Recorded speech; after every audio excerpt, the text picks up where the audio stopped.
काम हुआ है 5174 रुपए का। मेरा मन करा था कि इसको मैं चॉकलेट के पैसे दूं। जय Shri Ram guys, welcome back to the another episode. Cab चलाकर आप कितने पैसे कमा सकते हैं का पार्ट 9। अभी मैं निकल रहा हूँ 6:10 पर घर से, क्योंकि जो मेरा द्वारिका वाला पिकअप होता था अब वो हो गया कैंसिल मतलब हमेशा के लिए। उनकी जगह जो उनका अर्ली मॉर्निंग का काम था वो किसी और को दे दिया है उनके ऑफिस में। तो मुश्किल है कि मैं मतलब अगर वो कभी जाया करेंगे तो वो मेरे को वैसे बुलाया करेंगे, कस्टमर है मेरे अच्छे हैं। लेकिन अभी फिलहाल उन्होंने वहां जाना बंद कर दिया है, तो मुश्किल है कि अर्ली मॉर्निंग जाना पड़े, क्योंकि कंपनी को सुबह सुबह लॉस होता था। वैसे वो अपने एक्सपेंस पे जाते हैं जब दोपहर में जाते हैं, मतलब या लेट जाते हैं, और वो जल्दी जा रहे थे तो उनको कंपनी को देना पड़ रहा था उनके आने जाने का खर्चा। तो कंपनी ने बोल दिया भैया तुम्हारा आराम से आना, तुम्हारी जगह सुबह का काम कोई और करेगा। तो उनका सुबह का जाना हो गया बंद। अब अपन को सुबह सुबह ड्यूटी ढूंढनी पड़ेगी। बस थोड़ा सा लॉस हो गया। लॉस क्या कि मतलब अभी देखो कोई ड्यूटी बजेगी तो करेंगे तो सही हम, लेकिन लॉस क्या हो गया, सुबह सुबह जब हम वहां पहुंच जाते थे ना, वहां से जो दूसरी ड्यूटी उठाते थे उसी में हमारा 1000 रुपए का काम हो जाता था। अब ये लॉस हो गया कि अब हमें ड्यूटी ढूंढनी पड़ेगी। पहले यहाँ से वहां तक कोई घूमो, ड्यूटी ढूंढो। सुबह सुबह थोड़ा 9 बजे तक 8-9 बजे तक 1000 रुपए का काम हो जाता था। 8 बजे तक हो जाता था 1000 रुपए का काम, 8 साढ़े 8। अब थोड़ा टाइम लगेगा, लेकिन अब थोड़ा ये है हम शाम तक थोड़ी मेहनत कर पाएंगे, जल्दी घर जाने के उसमें नहीं रहेंगे। तो देखते हैं आज कितना काम होता है द्वारिका वाला पिकअप हटने के बाद। वैसे तो मैं आज लेट भी निकला हूँ, मेरे को जल्दी ही निकलना चाहिए था। एयरपोर्ट की 1-2 राइड मिल जाती, एक राइड ही मिल जाती अगर एक्सेल की, तो काम हो जाता। लेकिन निकला हूँ मैं लेट। देखते हैं क्या होता है, जो होता है आज करते हैं अपडेट। गाइस टाइम हो गया 11:20। ड्यूटी अभी तक मैंने करी है सिर्फ 2। पहली ड्यूटी नोएडा सेक्टर 45 से एयरपोर्ट, बड़ी गाड़ी की ड्यूटी थी। तो इसमें मिले मेरे को 937 रुपए। और दूसरी ड्यूटी मैंने करी है ग्रीन पार्क से लेके और नोएडा सेक्टर 1 तक, ग्रेटर नोएडा सेक्टर 1 तक। तो उसमें मेरे को मिले हैं 874 रुपए। और भाई आदमी अब सब लोग सोच रहे होंगे एयरपोर्ट से वहां तक खाली खाली।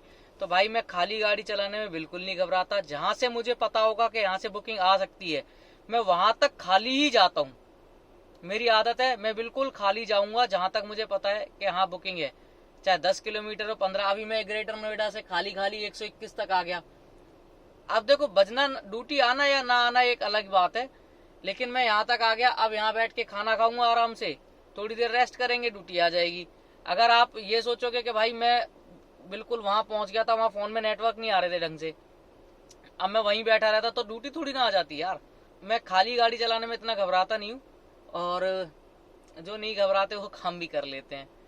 तो अभी तक मेरा काम हुआ है 1811 रुपए के, शायद ऐसी कुछ हुआ है। तो भाई अब जा रहा हूँ मैं लंच करने, उसके बाद करते हैं काम जो भी मिलता है, जहाँ का भी मिलता है। तो गाइस आज काम बहुत कम था लंच से पहले। तो हुआ क्या कि मतलब मेरे को आज थोड़ा ये था कि आज हमारा पिकअप भी नहीं हुआ है और मैं लेट भी निकला हूँ, काम होगा या नहीं होगा, थोड़ा दिमाग में ये चल रहा था। और वैसे ही काम भी फिर कम ही था, लेकिन दोनों ड्यूटी एक्सेल की मिल गई, तो उस टाइम भी काम थोड़ा सही हो गया था।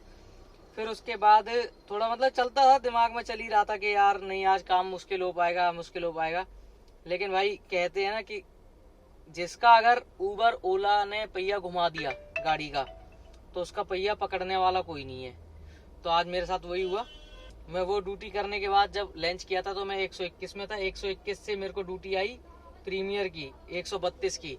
मन नहीं था बिल्कुल भी जाने का, ले ली। फिर कस्टमर के पास भी बहुत लेजीनेस से गया, कस्टमर को भी ले लिया। कस्टमर भी थोड़ा अकड़ू था, उसने और मूड खराब कर दिया। लेकिन उसे छोड़ने के बाद मैं जैसे ही थोड़ा लेटा, मैंने कहा आज लेट लो, थोड़ा सो लो। जैसे ही मैं थोड़ा लेटने को था, उसके बाद ड्यूटी आ गई मेरे पास वहीं से एक्सेल की, हौज कास की। 121 से हौज कास लेके आया, उसमें मेरे को मिले 683 रुपए। फिर हौज खास से एक लाजपत नगर की ड्यूटी उठा ली, क्योंकि मेरे को सीएनजी लेनी थी। तो मैंने कहा लाजपत नगर छोड़ के वहीं सीएनजी लेके फिर दोबारा लाजपत नगर में आ जाऊंगा, वो सही पड़ेगा। तो छोटी गाड़ी की ड्यूटी थी, 130 रुपये मिले। फिर उसके बाद लाजपत मतलब सीएनजी डला के, सीएनजी के प्राइस मेरे को ऐसे याद नहीं, मैंने फ़ोन पे किया था, तो लास्ट में जब मैं निकालूंगा तो हिस्ट्री में से प्राइस देख के आपको बता दूंगा। और सुबह जो सीएनजी डलाई थी उसका भी नहीं मालूम, और अभी का जो डलाएंगे वो भी मैं आपको तीनों सीएनजी बता दूंगा। लाजपत नगर से फिर हम गए, हाँ लाजपत नगर से गए हम फिर राजनगर एक्सटेंशन, जिसमें मेरे को मिले 500 रुपये, 499। और फिर वही राजनगर एक्सटेंशन से वापस आए यहाँ पे लाजपत नगर, राजनगर एक्सटेंशन से लाजपत नगर गाजियाबाद से। तो भाई उसमें मेरे को मिले 400 रुपये। अब भाई ये उबर और ओला का थोड़ा सर्च का वो होता है, जहाँ सर्च होता है वहाँ से पैसे अच्छे मिलते हैं, तो समझ में नहीं आया, लेकिन इतने कम नहीं होने चाहिए थे, 100 रुपये का पूरा डिफरेंस आ गया। चलो जो भी है, इनसे तो लड़ाई कर ही नहीं सकते। और फिर उसके बाद मैं गया लाजपत नगर से सेक्टर 77 नोएडा। सेक्टर 77 नोएडा में मेरे को मिले 376 रुपये। और सेक्टर 77 नोएडा से जो मेरे पास ड्यूटी आई, न्यू दिल्ली रेलवे स्टेशन की ड्यूटी थी, लेकिन उन्हें पिकअप करने जाना था एक सेक्टर 1 ग्रेटर नोएडा से। वो पता नहीं क्यों उन्होंने उल्टा उल्टा किया, वरना ग्रेटर नोएडा वाला बंदा पहले यहाँ आ सकता था, उल्टा उनको पड़ा। लेकिन भाई हमें क्या, हमें तो पैसों से मतलब है। तो भाई पहले उनको ले गए sector 1 greater Noida. Sector 1 greater Noida से फिर हम क्या नाम है न्यू दिल्ली रेलवे स्टेशन आए, जिसमें उनका फेयर बना 1046 रुपये। गाड़ी चली 43 किलोमीटर। तो हो गया ये भी ड्रॉप। अभी सीएनजी वीएनजी डला के देखते हैं, अगर कोई घर की ड्यूटी आएगी, मतलब घर साइड की, तो करेंगे, नहीं तो फिर जाएंगे सीधे घर। और जैसा भी होता है कोई ड्यूटी करेंगे तो कर देंगे अपडेट, नहीं तो घर जाके वीडियो एडिटिंग करेंगे, उसमें काम डालेंगे, कितने का टोटल हुआ, क्या हुआ, आपको सारा कर दूंगा अपडेट। अभी फिलहाल सीएनजी ले लें। तो गाइस टाइम हुआ है 11:08 और मैं घर पे आया 9:40 पर। खाना वाना खा के, मुंह धो के, और पीछे की वीडियो, अभी से पीछे की वीडियो एडिटिंग कर दी है। अब ये वाली एडिटिंग करने के लिए रह जाएगी, मतलब 12 साढ़े 12 तो बज ही जाएंगे अपलोड करते करते। हाँ, तो अभी बात करते हैं हम लोग काम की। तो आज हमारा काम हुआ, सिर्फ आज उबर में काम किया है, कोई और ऐप में काम नहीं किया। तो आज हमारा काम हुआ है 5174 रुपए का। और सीएनजी जो डली है 3 बार में, जब मैंने अर्ली मॉर्निंग सीएनजी डलाई थी वो डली थी 455 रुपए की, और फिर जब दोपहर में डलाई थी लंच के बाद वो डली 510 रुपए की, और अभी जब फिल करा के लाया हूँ वो डली है 425 रुपए की। और सीएनजी को माइनस करने, टोटल सीएनजी डली है 1390 रुपए की, और सीएनजी को माइनस करने के बाद आज हम पे बचे हैं 3784 रुपए। अब बात करते हैं कमेंट्स की। तीसरे दिन की वीडियो पे एक कमेंट आया है आज, ब्रो ओला उबर में अटैचमेंट कैसे कर सकते हैं, ऑफिस तो इनके क्लोज रहते हैं, तो कैसे बात करनी पड़ेगी प्लीज बताएं। कैसे अटैच करेंगे आप, ये या तो फिर यूट्यूब पे भी देख सकते हैं, यूट्यूब पे देख के अपने आप भी अटैच कर सकते हैं, और अगर पहले ना करें अपने आप अटैच, क्योंकि कई बार जब गलती हो जाती है तो फिर वो अटैच हो ही नहीं सकती। ओला और उबर के साथ में एक बहुत बड़ी प्रॉब्लम ये भी है कि अगर हमने कोई भी चीज अपने आईडी बनाने में या कुछ भी गलत डाल दिया तो वो दोबारा फिर कैसे भी नहीं लेगा, और एक बार किसी की आईडी ब्लॉक कर दी तो कोई भी खुलवा नहीं सकता है जब तक वो ओला उबर नहीं खोलेंगे, और ओला उबर भी इतनी आसानी से नहीं खोलते हैं। तो आप इसको अटैच कराने के लिए मेरे फेसबुक पे या मेरे इंस्टाग्राम पे मेरे को डीएम कर सकते हैं। आप डीएम करिए, मैं आपको एक नंबर दूंगा, कांटेक्ट नंबर, आप उस पर कॉल करिएगा, वो आपकी अटैच करके दे देंगे गाड़ी। और हाँ, वो कुछ फीस भी लेते हैं, तो उनसे बात अपने हिसाब से कर लेना, कम भी कर लेते हैं, थोड़ा ज्यादा भी कर देते हैं, तो मतलब ज्यादा बोल के कम कर लेते हैं, तो उस हिसाब से अपनी बात कर लेना। तो भाई आज फिर अंगद भाई का एक कमेंट आया है, 7 दिन पूरे होने पे ये कांग्रेस कह रहे हैं, तो भाई धन्यवाद। बस आप लोग कमेंट कर रहे हो तो हम लोग थोड़ा, मैं लगा हुआ हूँ। और फिर इनका आया है सुबह 5 बजे से 12 बजे के बीच अच्छी अर्निंग होती है या दोपहर से रात के बीच, ये सवाल स्टूडेंट को डिस्कस। भाई पूछना चाह रहे हैं 12 बजे किस टाइम पे ज्यादा अर्निंग होती है। तो भाई देखो, जिस टाइम आपके हाथ में लक्ष्मी वास कर जाए, आपकी स्टीयरिंग पे बजरंगबली बैठ जाए, किस टाइम हो जाए कोई काम कोई पता नहीं है। जैसे आज मैं दोपहर तक मेरे को ये लग रहा था कि काम नहीं होगा नहीं होगा नहीं होगा। पहले तो मैं सुबह से ही टेंशन होके निकला था कि नहीं होगा। दोपहर तक भी दो मतलब 1800 का काम हो गया था। फिर उसके बाद जो भी काम हुआ सारा आज तो शाम के टाइम में ही काम हुआ। मेरा जितना भी काम था 1 बजे के बाद ही हुआ। तो भाई कुछ नहीं कह सकते किस टाइम पे क्या काम निकलेगा। वैसे अगर टाइमिंग पूछना चाहो तो शाम वो सुबह 7 बजे से लेके दोपहर के 11 बजे तक, और शाम को 4 बजे वो 3:30 बजे से लेके 9 बजे तक। मेन टाइमिंग तो यही है काम की, जहां तक मैंने नोटिस किया है। बाकी और लोग अलग अलग भी जानते होंगे। और फिर उसके बाद एक कमेंट आया है, भाई ड्रेस कहाँ से ली टैक्सी की। भाई यही पास में मेरे यहाँ जैतपुर है, जैतपुर में ही पास में मतलब एक ड्रेस की दुकान है। उस पर स्कूल की ड्रेस, हर एक तरीके की ड्रेस मिल जाती है। बल्कि मतलब ये पुलिस वालों की जो आर्टिफिशियल ड्रेस होती है वीडियो बनाने के लिए, वो भी मिल जाती है वहां पे।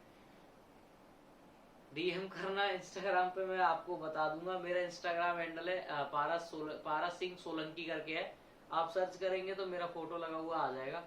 और एक और कमेंट आया है, भाई हमको भी कैब लेनी है। तो भाई देखो, अगर आप संपन्न हो तो ही कैब लेना। और इसका रीजन मैं आपको आखिरी वाले दिन जरूर बताऊंगा मेरे साथ क्या हुआ और लोगों के साथ क्या होता है। अगर आपके पास पैसा है, मतलब गाड़ी लेने के बाद 1 2 3 ईएमआई भरने का पैसा है, तो गाड़ी लेना। और जो पैसा आप डाउन पेमेंट करोगे वो पैसा भी आपका खुद का होना चाहिए, कहीं से उठाया हुआ नहीं होना चाहिए। भाई एक कल कमेंट आया था, उनको थोड़ी सलाह दी थी, तो उनका भाई एडवाइस के लिए थैंक्स बोल रहे हैं। तो भाई देखो, थैंक्स वाली कोई बात नहीं है, जो हम झेल रहे हैं वो बता रहे हैं।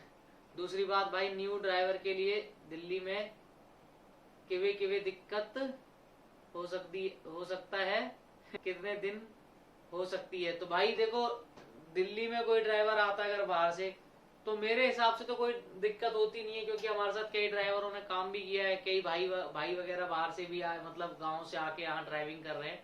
तो शुरू में क्या होता है, हम किसी भी ड्राइवर को गाड़ी देते हैं तो नाइट में देते हैं। और नाइट में जब वो चलाता है तो उसको थोड़ा थोड़ा अंदाजा हो जाता है, भीड़ कम होती है दिल्ली में। और जब 1 2 बार मतलब हफ्ते भर नाइट में चला लेता है, तो उसके बाद हम उसको बताते हैं भाई अब क्या करना है कैसे करना है। मतलब फिर 1 2 दिन में देते हैं, उसे बताते हैं फोन पे कि भाई देखो उस एरिया में मत जाना। मतलब जैसे सदर हो गया, और क्या नाम है आपका, चावड़ी बाजार हो गया, ये सब मतलब मेन बाजार जो भीड़ भाड़ वाले इलाके हैं उनमें जाने के लिए मना करते हैं। हम लोग खुद ही मना करते हैं। और दूसरा भाई, आज एक कस्टमर बैठे थे जो पहले कस्टमर थे मेरे, या मान लो आज मेरा दिन उन्हीं की वजह से बन गया, जैसे भी समझ लो। आज मेरे पहले कस्टमर जो गाड़ी में बैठे थे, उनके साथ एक छोटी सी गुड़िया थी, करीब होगी भाई मुश्किल से 4 साल की, मेरे हिसाब से 3 या 4 साल की होगी।